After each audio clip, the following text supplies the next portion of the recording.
ang si Chair Lala, no? At saka usually yung vice din. So, i-explain ko lang yung process. Hello guys! Welcome back to our YouTube channel and welcome back din po sa ating Facebook page. Happy Sunday everyone! At ngayon ay meron tayong bagong updates patungkol dito sa issue ng suspension po ng It's Showtime sapagkat hindi na nga po nakapagpigil ang MTRCB na magsalita on behalf of Chairman Lala Soto na pinipetisyon po ng maraming mga netizen na mag-resign dahil po sa naging resulta or dahil po sa sanction na naganap po yung 12 days suspension ng It's Showtime. So dahil dito, meron pong isang panayam sa MTRCB Hearing Adjudication Committee Chairperson ang nagsalita on behalf of Chairman Lala Soto. Kasi nga 'di ba parang ang dami po na mga netizen ang sinisisi at talagang pinagre-resign at kung ano-anong mga masasakit na salita, ang mga curses ang talagang ipinupukol dito kay Chair Lala Soto. Dahil nga daw po dun sa naging desisyon ng MTRCB na 12-day suspension para sa It's Showtime. Ito po yung panayam ng Team 1 Balita Pilipinas. Dito po kay Chairperson at Board Member Attorney Paulino Sunny Cases Jr. sa 1 Balita Pilipinas hosted by Cheryl Cosim. Ayan, so magre-react lang tayo para lang po maunawaan nating lahat. Ito po siya. Totoo yan na hindi kasama sa botohan ang si Chair Lala, no? At saka usually yung vice din. So, yun. So, isa sa mga opening salvo po nitong si Chairperson Sunny at Board Member Attorney Paulino Sunny Cases Jr. na hindi po kasama, malinaw po yon, hindi po kasama si MTRCB Chair Lala Soto sa mga bumoto para po sa 12-day suspension ng It's Showtime. I-explain ko lang yung process. Pag may complaint or may na-monitor ng Monitoring Inspection Unit ng MTRCB, ito, dinadala nila, report nila sa Legal Affairs Division and notify din ang Office of the Chair. Okay, so ibig sabihin po nun, lahat po ng mga case or lahat po ng mga reklamo doon po sa mga programa na ume-air sa telebisyon ay may prosesong pinagdadaanan. Ibig sabihin, hindi pala totoo yung sinisigaw ng maraming mga netizen at bashers na hindi daw po dumaan sa due process yung kaso nitong si MTRCB Chair o ng 12-day suspension na ipinataw sa It's Showtime. Panoorin po natin. Basis yung complaint, dinadala na rin sa hearing adjudication committee. And from there, mag-decide kami kung magbigyan ng penalty o hindi. So, with that, we make a recommendation to the board. And the board, of course, deliberates. So, according to Sunny Casas Jr., Attorney Casas Jr., na kapag daw po meron pong kumbaga parang may ebidensya or may mga reports or may nakikita sila talagang inalabag na batas, that's the time na ipaiimbestigahan po nila. Ibig sabihin, hindi porket po may mga nagreklamo, may mga call out sa MTRCB ay agad-agad papatawan. Ibig sabihin nun, may mga proseso at may mga departamento na pinagdadaanan yan bago i-announce yung sanction. Ayun. Ito pa, tumutunog, alam nyo na. They give their opinions, they give their insights, and then after some time, then we vote on kung valid nga yung aming recommendation at if possible, and also the penalty. Ano po? Yun. So, ibig sabihin po doon, kapag po napag-aralan na nila, tinignan nila yung pangyayari na yon, dadaan siya sa proseso. Tapos po, pag nakita nila na nag-violate ng rule, that's the time na dadaan na po siya. At pagbubutuhan na ng adjudication team at ng iba pang mga team, except po sa President or sa Chairman Lala or Chairman ng MTRCB and Vice President. So, in this case, I don't know kung pwede kong sabihin kung ilan ang bumoto dyan in favor of suspension, but nonetheless, 26 out of 30 who voted. Okay. Did not participate there. Okay, so yun po, malinaw po ang sinabi ni Attorney Sunny Casas Casas Jr. na out of 30 na committee, no, dun po sa nasabing MTRCB, 20 po ang bumoto at 10 ang hindi bumoto.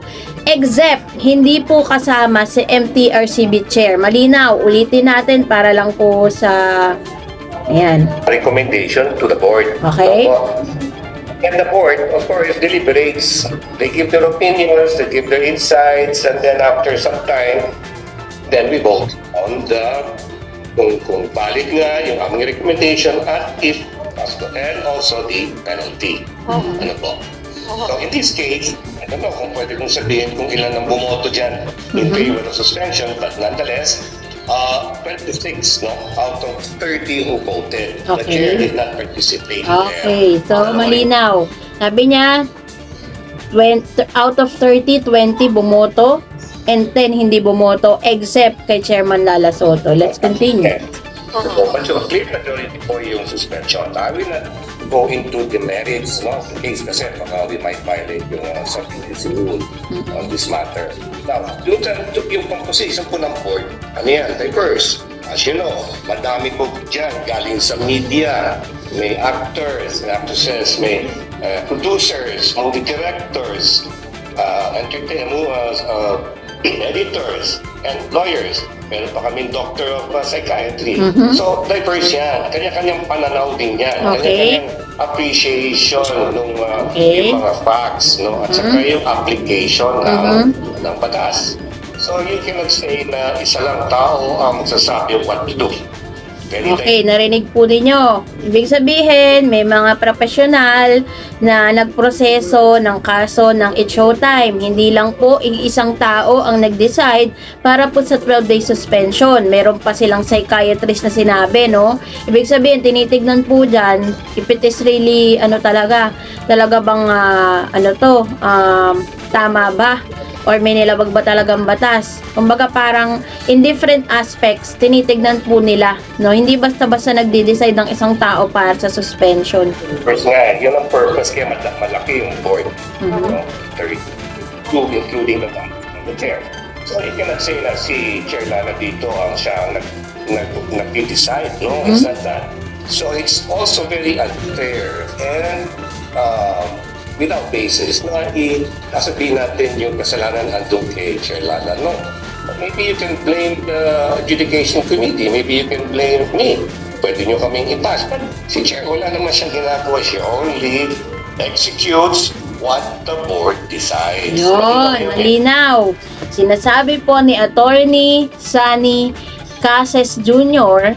na si Chairman Lala Soto or MTRCB Chair Lala Soto ang siyang naaatasan po na ilabas or i-announce at pumirma doon po sa nasabing 12-day or suspension or sanction ng isang programa na nabigyan po ng ganitong klase ng sanction, no? Ibig sabihin, totoo nga yung mga balita na wala talagang kinalaman dito sa MTRCB Chair.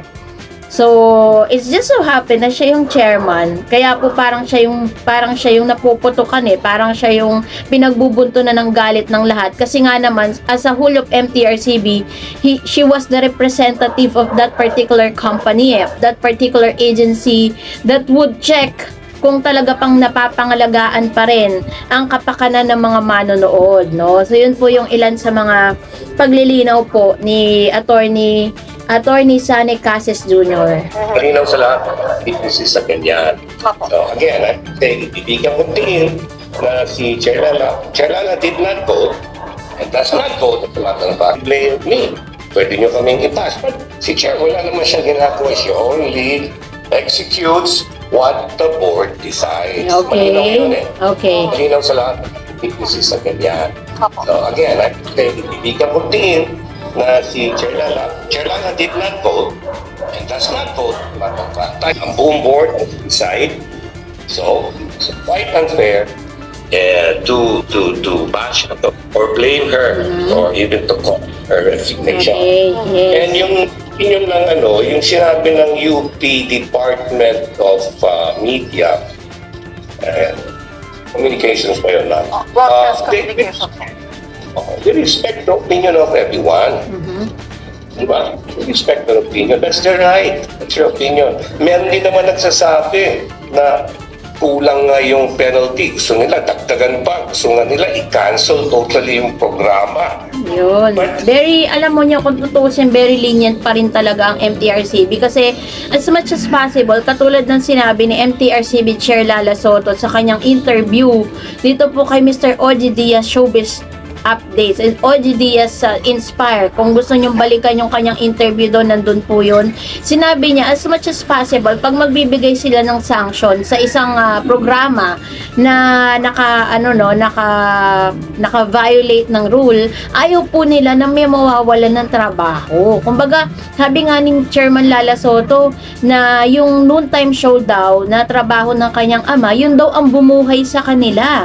Kaya po, as much as possible, ayaw niya na meron pong mawawalan ng trabaho dahil po sa ganong pagkakataon. Kaya naman very lenient pa. Marami pong sumisigaw na dapat daw ay cancellation. Pero para na rin, bigyan na rin sila ng chance, 'di ba? Para hindi na rin po maapektuhan yung kabuhayan ng mga taong nandoon. Kasi kung si Vice ganda lang, kayang-kaya niya na mabuhay. Kahit di na po magtrabaho yan, mayaman na yan. Sobrang yaman na yan. At marami na rin po mga businesses and investment yan. Pero yung mga taong nasa likod ng camera, yun po yung mas malaki yung maa-affect, diba? Sila po yung talagang apektado sa mga bagay na ito. Kaya naman tigilan na natin yung pambabash kay MTRCB Chair Lala Soto na wala naman po siyang kinalaman dun sa issue na yun. So, pati po ang UP Broadcasting Company, di umano, ay nagsalita na rin na parang bias daw at unfair ang naging hatol dito po sa It's Showtime. So, hala lang po is maunawaan na natin, at tigilan na natin yan. Well, hanggang sa ngayon naman napapanood natin ang It's Showtime. So siguro po mas maging malaking lesson na rin po ito sa lahat po ng mga programa katulad po ng It's Showtime, tapos ng EAT, Eat Bulaga, at ng paparating pang panibagong noontime na si Willie Rebilla sa RPN 13 ba yun? Channel 13? Yun, meron pong paparating na noontime. So, let's respect the MTRCB's decision. And of course, syempre, maraming salamat sa inyong panonood at pagsubaybay sa palagyan nating updates. For our daily updates, di po kayo nagsasawang manood at i-share itong video na ito. Kahit marami tayong basher sa comment section. Alam nyo, tandaan nyo to, no? Hindi porket yan yung sinasabi ninyo, yung mga komento ninyo is tama na, 'di ba? Kumbaga parang let's listen to one another's comment at lahat po ng mga comments niyo ay ginagalang ko po. So, that's it for today. For more videos and updates, please don't forget to like, share, and follow my Facebook page and subscribe to my YouTube channel. And of course, please visit also my TikTok account. And soon we will be having our podcast. So, wait. Mangyayari yan in God's perfect time. So, thank you for watching and God bless everyone!